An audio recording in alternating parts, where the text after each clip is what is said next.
When my mother called me at 7:42 on a Wednesday morning and said her chest felt tight, I didn't think. I didn't pause. I didn't weigh my options. I moved, because 53 years of a woman like her doesn't raise a man who hesitates. It raises a man who shows up without being asked, without condition, without question. What I was not prepared for was the person standing between me and the door.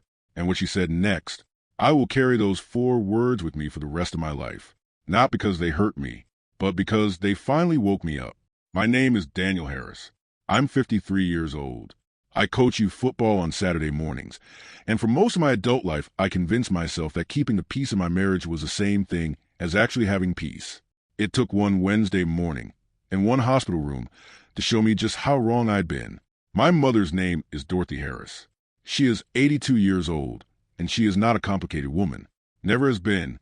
She's the kind of mother who showed up to every single school play, every graduation, every ordinary Thursday when you needed somebody in your corner without ever being asked. She packed my lunches longer than any kid my age would ever admit. She sat up in the living room waiting when I came home late, not to punish me, not to lecture me, but because she simply could not close her eyes until she knew I was safe. That was Dorothy. That was always Dorothy. Love was never something she talked about. It was something she did, quietly, daily, without ever keeping score. When my father passed 11 years ago, a cold Tuesday morning in February, the kind of morning that permanently changes how you feel about that month for the rest of your life, she didn't collapse. She grieved the way she did everything else, with her chin up and her dignity completely intact. She sold a piece of jewelry to cover expenses she hadn't planned for without telling me until it was already handled. She kept the house on Ridgewood Lane running on a fixed income, and she still had a hot meal on that kitchen table every Sunday for anyone who showed up. She never called me once in those 11 years to say she was drowning. Not once. So when Dorothy Harris called me at 7:42 on a Wednesday morning and told me her chest felt funny, I understood the weight of that call immediately. She didn't call because she was being dramatic. Dorothy Harris had survived a husband, 2 recessions, a hip replacement, and 40 years of Memphis winters without asking a single soul for anything. If she was calling, something was wrong. Mom. Her voice was thin, not her usual voice. This woman had a voice like warm coffee, steady, full, certain. This wasn't that. I told her I was on my way before she could finish the sentence. My truck, a 2018 Ford F-150, was sitting at Briggs Auto Shop on Kellerman Avenue. Transmission issue. They'd called the day before. Wouldn't be ready until Thursday at the earliest. Okay. Think, Daniel. Think. Sandra's car. A white Toyota RAV4, full tank, sitting right there in the driveway without a care in the world. Sandra was my wife of 11 years. She was upstairs. I could hear the shower running. That long, unhurried, 30-minute shower she took every single morning like she had nowhere in particular to be and all the time in the world to get there. I went to the bottom of the stairs. Sandra. The shower kept running. Sandra. The water stopped.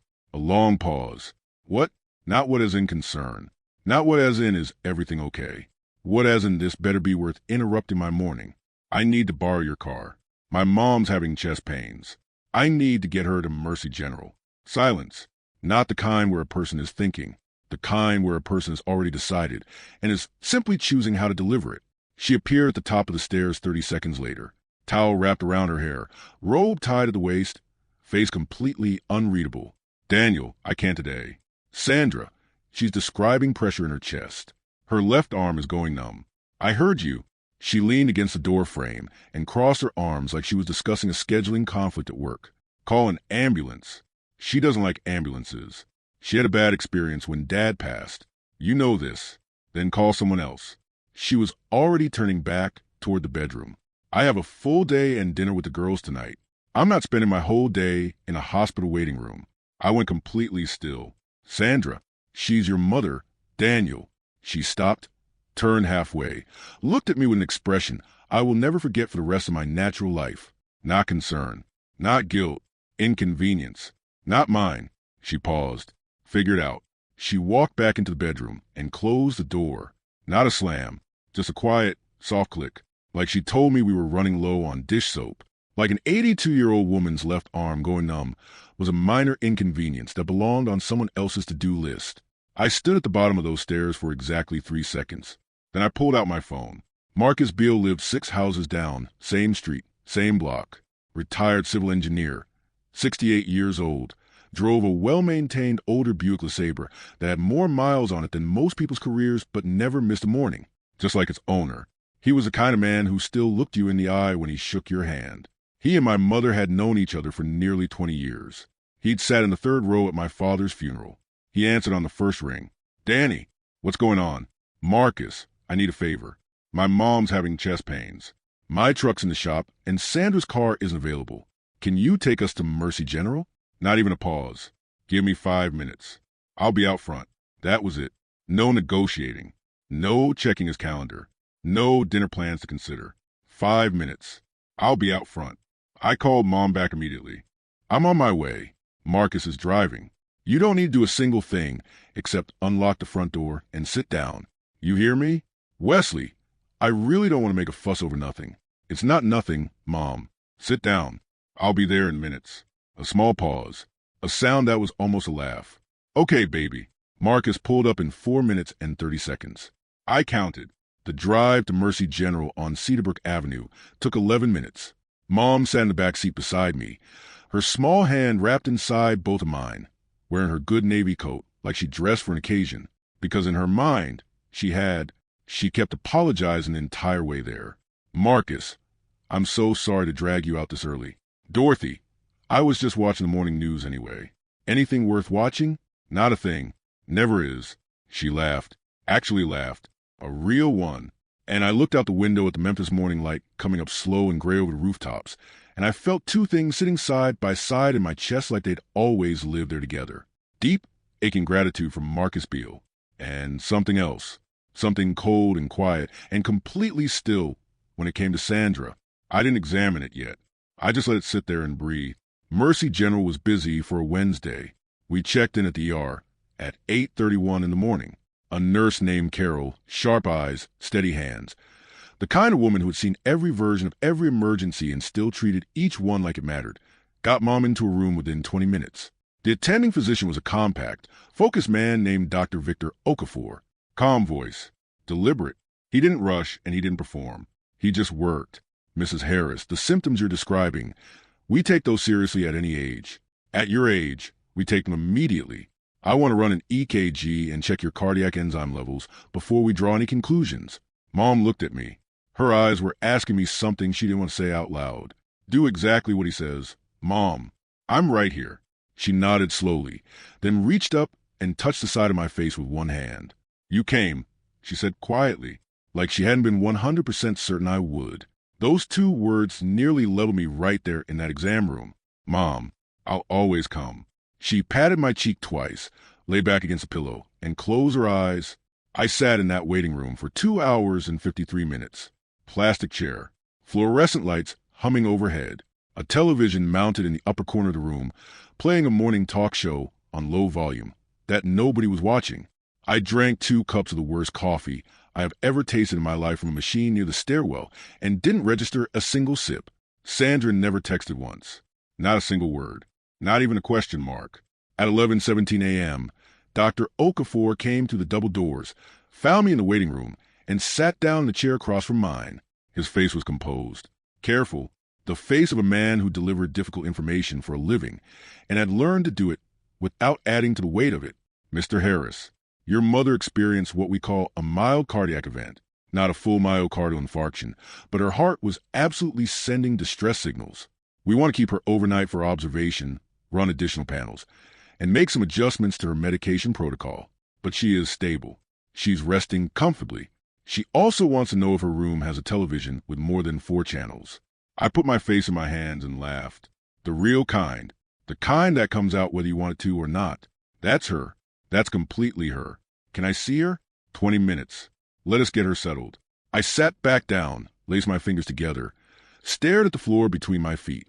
Figured out, Sandra had said, while she planned her outfit for dinner with the girls, while she ran her 30-minute shower, while my mother's heart quietly stuttered in a house 11 minutes away. Figured out. All right. I picked up my phone and called Marcus, who had been sitting in the Mercy General parking lot the entire time like the man he was and had always been. "She's stable," I told him. "Thank God," he said, and he meant every syllable. "Marcus, I don't know how to thank you. His voice was steady and warm. Danny, that's what people do. I let that sentence hang in the air between us for a moment. Some people. I stayed with Mom until just past 4 in the afternoon. We watched a game show together with the volume up and argued over answers, which she won convincingly. She beat me at 2-word games she invented entirely on the spot, using the names of her nurses and the medications on her whiteboard. She was sharper than me on what she called her worst day, and she had been that way my entire life. At 3:51, just before I stood to leave, she took my hand in both of hers. Her voice shifted. The thin morning voice was completely gone. This was her other voice, the one that meant she had something to say and intended to say it clearly. Wesley came, she said quietly. I looked at her. What? She looked at me with those clear, unhurried eyes. Marcus came. Beverly came. She nodded toward the hallway where her nurse had passed minutes before. That young doctor came. I waited. Sandra didn't. It wasn't a question. It wasn't an accusation. It was a woman who had spent 82 years observing the world with perfect accuracy, simply stating what she saw. She had plans, Mom. I said it quietly. She nodded once, slowly, like the word plans answered something she'd been sitting with for much longer than one Wednesday morning. She looked toward the window. The late afternoon light was coming through blinds and long, even strips, gold and unhurried across the floor. She didn't say another word about Sandra. Not one, but I watched something move across her face. Something quiet and settled and final. The look of a woman who had just made a decision and was completely at peace with it. I kissed her forehead at 4:06 p.m. I walked out of Mercy General into the cold Memphis air. Marcus was waiting. We drove home in the kind of silence that only exists between people who trust each other completely. No music, no small talk, just the sound of the road and the winter trees moving past the windows like the city was turning a page. Somewhere on Hargrove Boulevard, with the last of the daylight disappearing behind the tree line, I understood something I had been circling for years without ever landing on it. I wasn't angry at Sandra. I was done. There is a difference. Anger burns hot and fades. Done is quiet. Done is permanent. Done is the moment you stop hoping someone will become who you needed them to be and finally accept who they have always shown you they were. Sandra had shown me for years. I just kept looking away. Not anymore. Thursday morning, January 15th, 6:47 a.m. I was awake before the alarm. That's how you know something has settled into your chest that sleep couldn't reach. I lay there on my side of the bed, the left side, always the left, 11 years of marriage, and I still slept like a man leaving room for someone who never moved toward him. I stared at the ceiling and listened to the house breathe. Sandra was still asleep beside me, hair across the pillow, breathing slow and completely even, entirely unbothered. The woman could sleep through a verdict. She always could.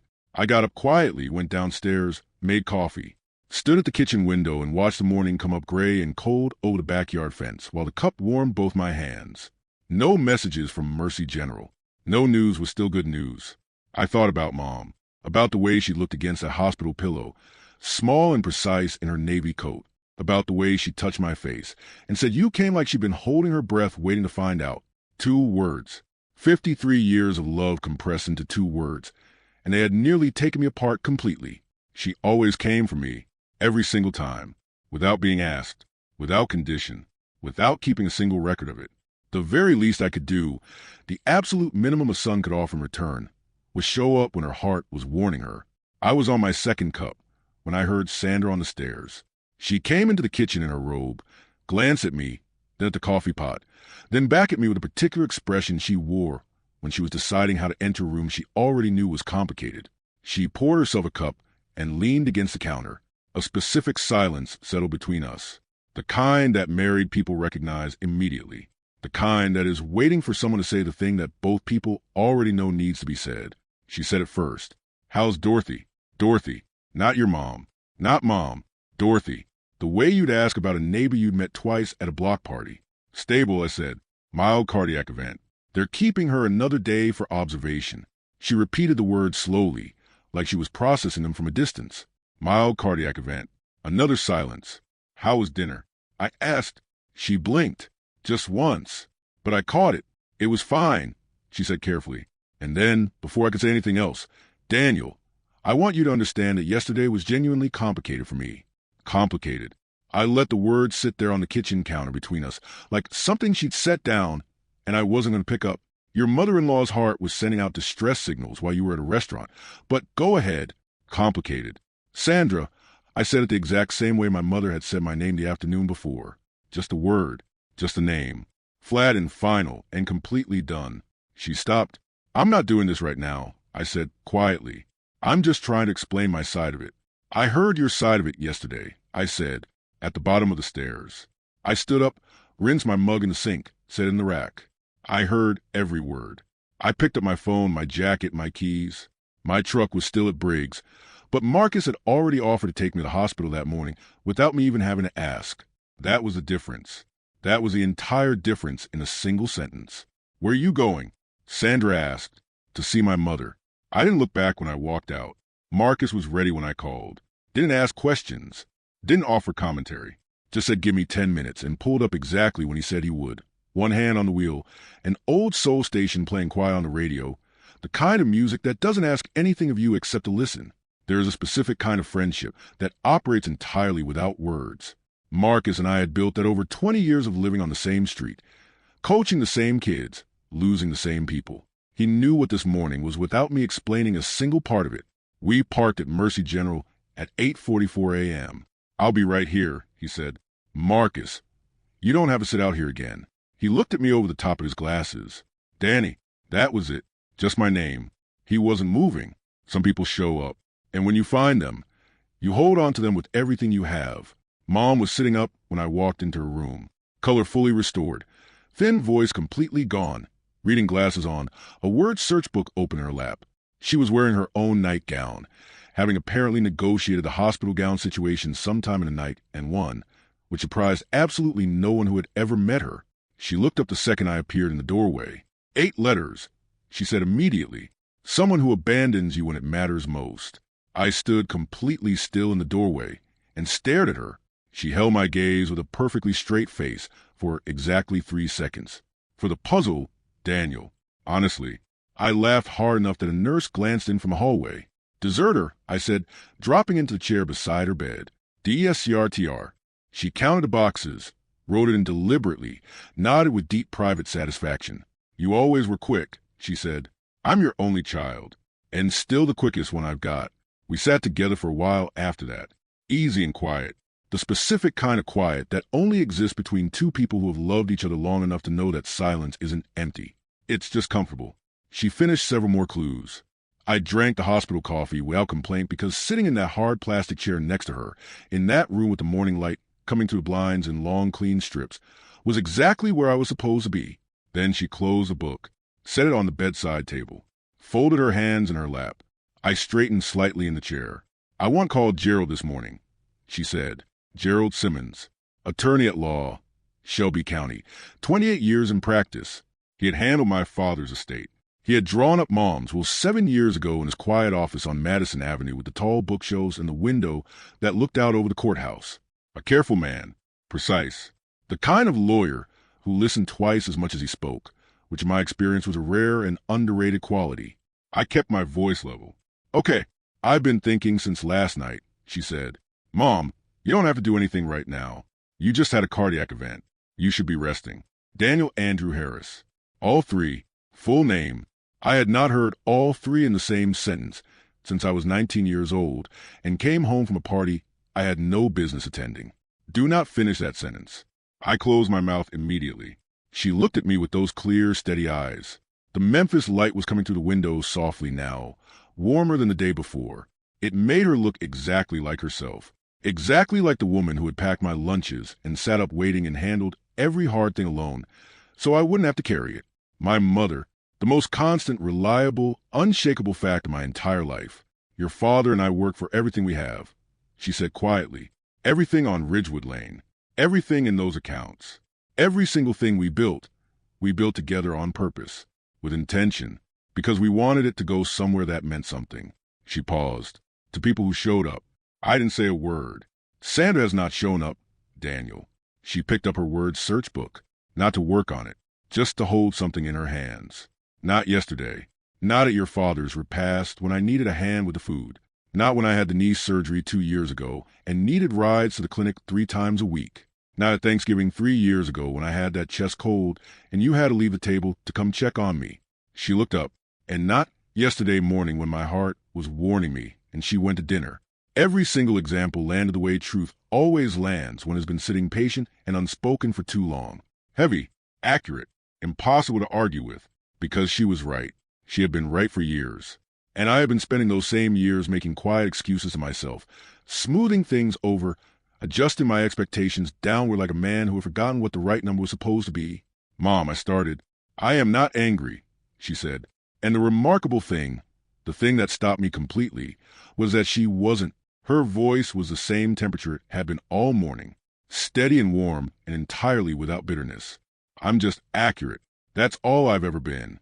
She reached for her phone on the bedside table, unfolded the small piece of paper she kept tucked inside her glasses case, a phone number written in her careful, deliberate handwriting. Gerald Simmons. Direct line. She hadn't written it down this morning. This had been sitting in her glasses case, waiting for longer than one hospital stay. My mother did not make impulsive decisions. She never had. This had been building somewhere in the back of her mind long before Wednesday morning. Wednesday morning had simply been the last piece of evidence she needed. Do you want me to step out? I asked. She considered it for a moment. The kind of genuine consideration she gave everything. Nothing rushed, nothing performed. Then, no. Stay. One word. Stay. And everything in me went completely still and grateful at the same time. She dialed at 9:17 a.m. He answered on the second ring. Gerald Simmons. Gerald, it's Dorothy Harris. I hope I'm not catching you at a bad time. Mrs. Harris. His voice warmed immediately, the way people's voices always did when they heard hers. Never a bad time for you. How are you? I'm calling from Mercy General. Actually, had a little cardiac event yesterday morning. A brief professional pause. I'm very sorry to hear that. How serious? Serious enough to make me think clearly, she said. And even from a hospital bed, even the morning after her heart had sent out an alarm, there was something in her voice that couldn't be manufactured. Dignity. The kind that doesn't come from circumstance. The kind that comes from 82 years of doing the right thing even when it costs something. Gerald, I need to make some changes to my documents. The will, specifically. There are some updates that are overdue. A brief silence on his end. Professional. Absorbing everything. Of course. Do you want me to come to you? Please. Today, if you can manage it. I have some very specific things in mind. I can be there by 2 o'clock. Perfect. She glanced at me across the room. My son will be here as well. Very good, Mrs. Harris. I'll see you at 2. She hung up, set the phone down on the bedside table, picked up her word search book, and went back to it. Just like that. Completely calm. Completely settled. Like she hadn't just made a decision that would change the shape of everything. Like she hadn't just loved me in the most powerful, most permanent way a mother could possibly love her child. I sat in that chair for a moment, throat tight, eyes steady, barely. Mom. My voice came out quieter than I intended. You don't have to do this for me. She didn't look up from the page. Daniel Andrew Harris. Her voice was patient and final and warm all at once. I am not doing it for you. She filled in a letter. Deliberate, unhurried. I am doing it because your father and I earned the right to decide where everything we built with our own hands goes when we're gone. And I have decided. She looked up over her glasses. Is there anything else you'd like to say about it? I had approximately 37 things I want to say. I said none of them. No, ma'am. Good. She went back to the puzzle. Now go find me something from that cafeteria that actually resembles food. Whatever they've been sending up here tastes like something nobody finished on purpose. I stood up, looked at her for just one moment before I went. This small, sharp, completely magnificent woman, in her own nightgown, in a Memphis hospital room, filling in word searches with the focused satisfaction of someone who had made every decision in her life with full intention and zero regret. I have spent 53 years trying to be the son she deserved. Standing in that doorway, I thought maybe, just maybe, I was finally getting close. Gerald Simmons arrived at 1:56 p.m. Dark gray suit, leather briefcase, silver hair trimmed close and neat. He shook my hand at the door with a firm, unhurried grip of a man who understood the way of the rooms he walked into, and sat down across from my mother with a yellow legal pad, a good pen, and the full, undivided attention of someone who had been doing this work for nearly 3 decades. I sat in the corner chair, quiet, still, a witness. The conversation between them lasted 51 minutes. I won't lay out every word of it here. Some things deserve their privacy. Some conversations are sacred, not because of what is said, but because of the intention behind the saying of it. What I will tell you is this. By the time Gerald Simmons clicked his pen closed, capped it carefully, and slid his legal pad back into that leather briefcase, the document that Sandra Harris had been quietly, distantly, never quite said out loud counting on for 11 years of marriage had been fundamentally, completely, and legally rewritten. The house on Ridgewood Lane, the one my parents had bought together in 1987, paid off in full by 2011, the white house with the green shutters and the oak tree in the front yard and the kitchen table where every important thing in my life had ever been said or decided or survived. Daniel, the investment accounts my father had spent 30 years building carefully, patiently, without ever once touching them for anything that wasn't absolutely necessary. Daniel, the 1971 Chevrolet Camaro sitting under a canvas cover in the detached garage. Cherry red, original interior.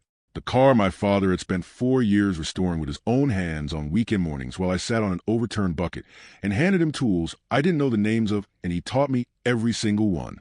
The car that still smelled faintly like him on warm days when you opened that garage door and the light fell across the hood just right.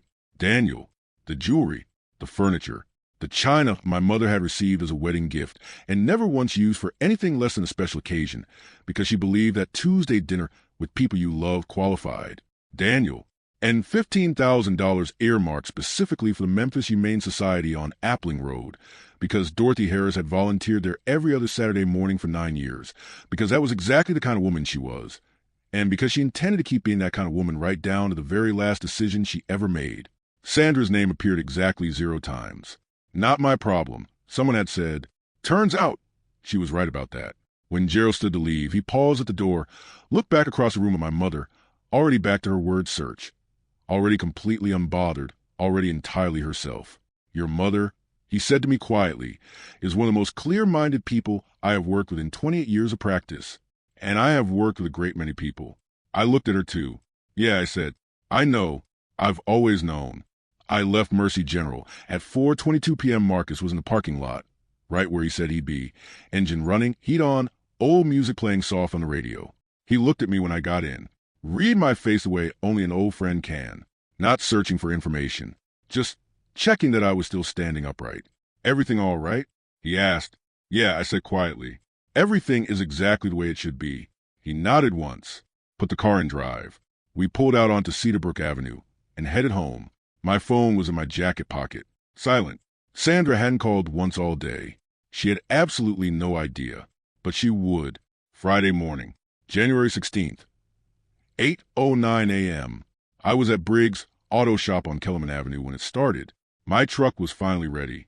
New transmission components.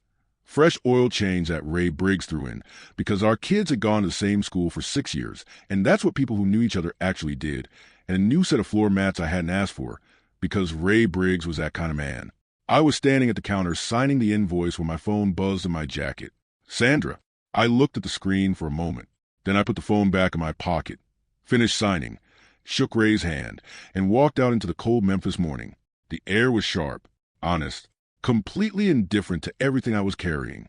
I started the engine, let it warm up, sat there watching my breath fog against the windshield, and thought about Mom, about bringing her home to Ridgewood Lane today where she belonged, about getting her settled in her kitchen with her tea and her word searches and her complete and total dignity fully restored, about checking her medications, checking the thermostat, making sure the house was warm enough and the refrigerator had what she needed. That was what today was about. Not Sandra. Not whatever was happening on the other end of those missed calls. Today was about bringing my mother home. My phone buzzed again. Sandra. Then again. Then a 4th time. Then a 5th. Something had happened. I pulled out of Briggs and headed toward Mercy General. She was ready when I arrived at 8:48 a.m. Navy coat. Small overnight bag packed with characteristic neatness. Carol the nurse walking beside her and a younger aide behind with a mandatory discharge wheelchair that Mom had clearly already engaged in a lengthy debate about and lost. She stood up from that wheelchair the absolute second she cleared the automatic exit doors. I can walk to my son's truck under my own power, she announced to the general vicinity. I had a cardiac event, not a personality transplant. Carol laughed the real kind. She took Mom's hand in both of hers and held it for a moment. You take good care of yourself, Mrs. Harris. I always do. Sweetheart. Mom squeezed her hand firmly. You're a good nurse. A genuinely good one. Don't you let this place grind that out of you. Carol pressed her lips together tight, nodded once, stepped back. Even leaving a hospital, my mother made the people around her feel seen. She always had. She couldn't help it. It was simply who she was. I held the passenger door open. She climbed in slowly and carefully, but completely independently, which mattered to her more than any discharge instruction or doctor's recommendation ever could. Her independence was the last thing Dorothy Harris would ever willingly surrender. We both understood that without either of us saying it. I closed the door, walked around, got in. Her eyes went immediately to my phone, sitting face up in the center console, lighting up every 30 seconds or so. Sandra, Sandra, Sandra. 14 missed calls before 9 in the morning. Mom said nothing. She put on her seatbelt, smoothed her coat across her lap, and looked out the passenger window with a faint, settled expression of a woman who had made a decision and was sleeping perfectly fine because of it. I got her home to Ridgewood Lane first. The white house with the green shutters sat quiet and familiar at the end of the block, exactly where it had always been, exactly as it had always looked, solid and certain and completely itself. The house where I had learned to ride a bike on that driveway, done homework at that kitchen table, watched my father build a life with patient, careful hands, and leave it standing for us when he went. The oak tree in the front yard had dropped most of its leaves. The porch was swept clean. The welcome mat at the front door said home in letters that had faded so gradually over so many years that neither of us ever noticed them anymore. I noticed them today.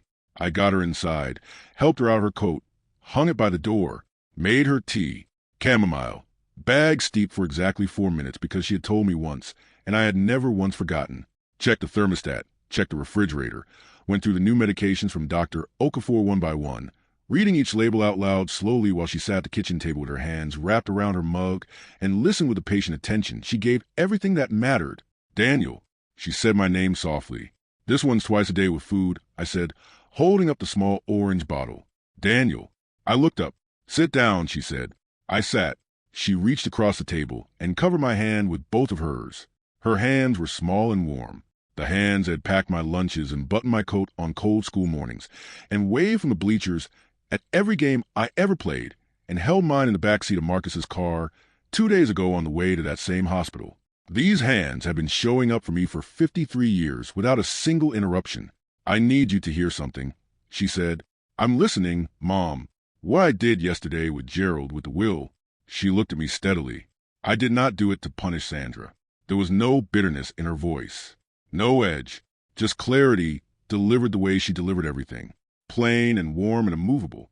I did it because it was right, because your father and I built everything we had together with intention, and it belongs with someone who understands what building something together actually means. She squeezed my hand once. You understand that? I did. I understood it completely, down to the bone. And Daniel, her voice dropped slightly, not softer, more deliberate, the way it got when she was about to say the thing she most needed to say and intended to make sure it landed. I need you to think about your life, not about the money, not about any of what Gerald and I discussed yesterday. She gestured vaguely with one hand. About whether you are genuinely happy, about whether you are being loved the way a man like you deserves to be loved. She held my eyes. Because you've been showing up alone for a very long time, baby, and a man who shows up the way you do, without being asked, without condition, without keeping score, that man deserves someone standing right next to him when he does. Not someone who needs to be convinced. The kitchen was completely still. Outside on Ridgewood Lane, a car passed slowly. The refrigerator hummed its low, steady note. Somewhere further down the block, a dog barked twice and then went quiet. The winter light came to the window over the sink and made everything look like it had been there forever, like nothing could disturb it. Everything she said was true, every single syllable. My throat tightened, my eyes burned just slightly at the edges. I didn't look away from her. Yeah, I said. My voice came out rough and quiet and completely honest. I know, Mom. She nodded once, slowly, like that was the exact thing she needed to hear from me.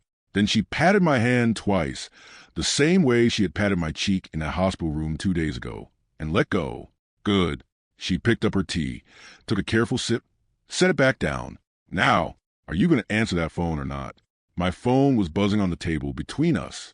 Sandra, call number 31. I looked at it, looked at Mom. She raised one eyebrow with the patience of a woman who had all the time in the world and intended to use it wisely. I picked up the phone, turned it face down, and set it back on the table. let it buzz against the wood until it went still. Not yet, I said. The corner of her mouth moved. Just barely. The smallest possible version of a smile. Not yet, she repeated quietly, like she was tasting the patience in those two words and approving of them. I'll be back tonight to check on you, I said. And tomorrow morning. She waved one hand. I know you will. I mean it, Mom. Daniel. She looked at me over her reading glasses, which she had put back on at some point without my noticing. I know you mean it. You have always meant every single thing you ever said to me. She picked up her word search book on the counter, where I'd set it with her overnight bag. Now go handle your life, she said simply. You know what needs doing. I left Ridgewood Lane at 1:22 p.m., drove home to Sycamore Drive in my own truck for the first time in 3 days, parked behind Sandra's white RAV4 in the driveway, sat in the cab for a full minute with the engine off, just breathing.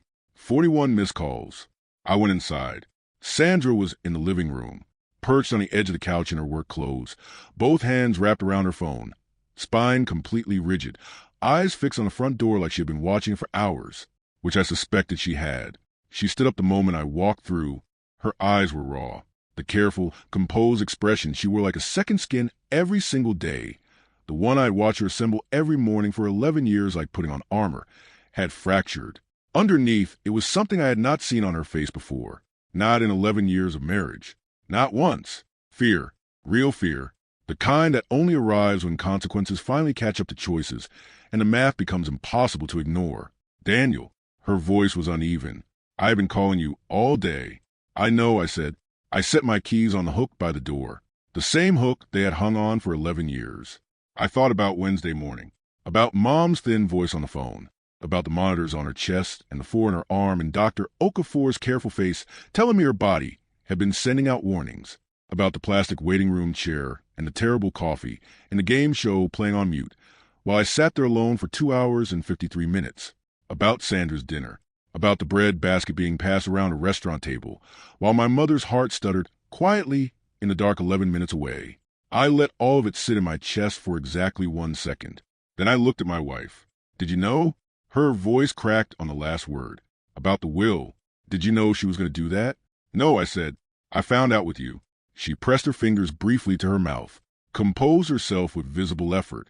When she spoke again, her voice was quieter, more controlled. But underneath it, running through every single word like a current pulled too tight, was something I recognized clearly. Not remorse. Fear. The very specific fear of a person who has just watched consequences arrive that they cannot charm or manage or schedule around. She took me out completely. Sandra said, Gerald Simmons called to confirm the changes were filed this morning. Daniel, do you understand what that means? Everything we had counted on, everything we had planned for, she's gone and removed it entirely. You need to talk to her. Tell her it was a misunderstanding. Tell her I was planning to come to the hospital, that I just got the timing wrong, You just what? I asked. She stopped. I took 1 step toward her. Not aggressive, not raised in anger, just present, fully, quietly, completely present in a way I hadn't been in that house in years, because I had finally run out of things I was still trying to protect. You just had dinner with the girls, I said, while my mother was in a hospital bed with a cardiac event, while I was sitting alone in a plastic chair under fluorescent lights drinking machine coffee. I paused, while Marcus Webb sat in a parking lot for 3 hours, because that is simply what he does for people he cares about. The color drained from her face slowly, completely. Rebecca made her decision, I said, the same way you made yours. Clearly, deliberately, and without asking anyone else's permission. Daniel, please. Her voice was thin now. Talk to her. Just talk to her. She has spent 82 years showing up. My voice didn't rise. It didn't need to. For my father. For me. For every single person she has ever loved. She has never once, not one time in her entire life, chosen dinner over someone who needed her.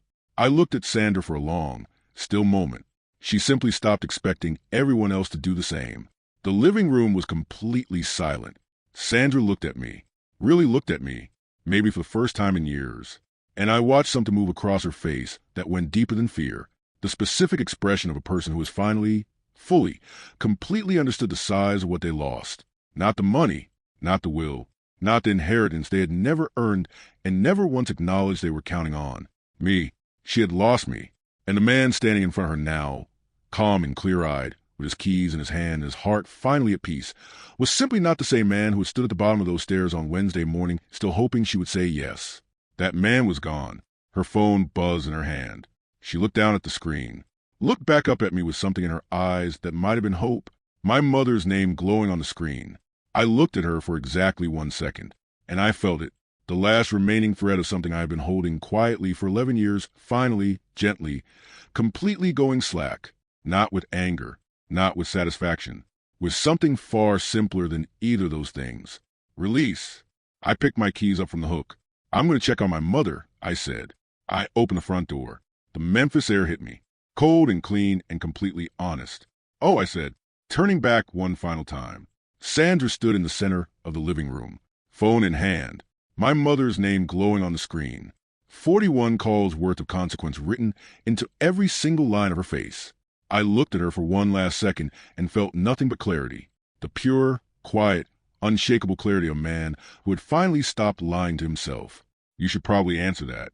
I closed the door behind me, and I exhaled. The kind of exhale that comes from somewhere so deep inside you that you didn't even know you've been holding it. The kind that takes years to build up to, and only a single moment to finally release. I stood on that porch. The January air hit my face cold and clean and completely honest, and something settled over me that I had not felt in a very long time. Not anger, not triumph, not the hot, temporary satisfaction of a man who finally said enough. Clarity, the quiet, permanent, life-changing clarity of a man who had spent 11 years telling himself things were fine, who had been adjusting and enduring and sleeping on the left side of bed, leaving room for someone who never once moved toward him, who had finally, standing on his own front porch with his mother's voice still warm in his memory, seen his life exactly as it was and made his peace with what that meant. I had not been married for 11 years. I had been enduring for 11 years. And Dorothy Harris, lying in a hospital bed with a cardiac event while her daughter-in-law passed the breadbasket at dinner, hadn't planted that understanding in me. She had burned the whole field down and let me finally see what had always been growing there. I walked to my truck, started the engine. The radio came on low. Something old. Something my father used to hum on Sunday mornings when he thought no one was paying attention. I let it play. I drove toward Ridgewood Lane, toward the White House with the green shutters and the oak tree and the kitchen table and the woman, who had never once in 53 years made me wonder whether she would show up. Some people are the whole foundation. Some people are the reason you know what love is supposed to look like, what it's supposed to feel like, what it is supposed to cost and give back and mean. My mother was all of that. She always had been. And I was finally, after all these years, completely done making room in my life for anything less. If this story moved something in you, if it reminded you of someone who always showed up without being asked, share this with them today. Not tomorrow. Today. Hit the like button, subscribe to Dad's Silent Revenge, and drop a comment below. Tell me about someone in your life who has always been there without condition. Those people deserve to be seen. I'll see you on the next one.